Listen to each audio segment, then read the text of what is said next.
গভীর রাত, ঘড়ির কাঁটা তখন ঠিক 2টা ছুঁই ছুঁই। শহরতলির এক পুরনো বাড়িতে ঘুম ভেঙে যায় অরুণের।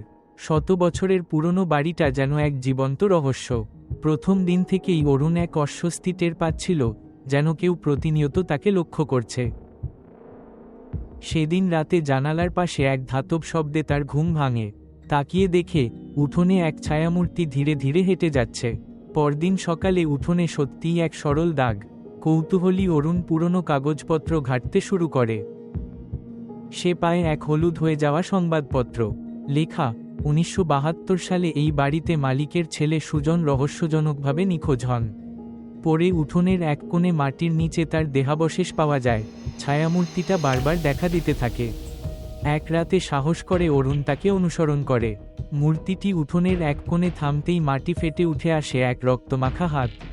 ভয়ে জমে যায় অরুণ। পুলিশ এসে উঠোন খুঁড়ে খুঁজে পায় আরও একটি কঙ্কাল, বাড়ির কেয়ারটেকার মধু মিয়ার। মধু মিয়াই সুজনকে খুন করেছিল। কেউ একজন প্রতিশোধ নিয়েছিল মধুর ওপর। অরুণ সে বাড়ি ছেড়ে চলে আসে।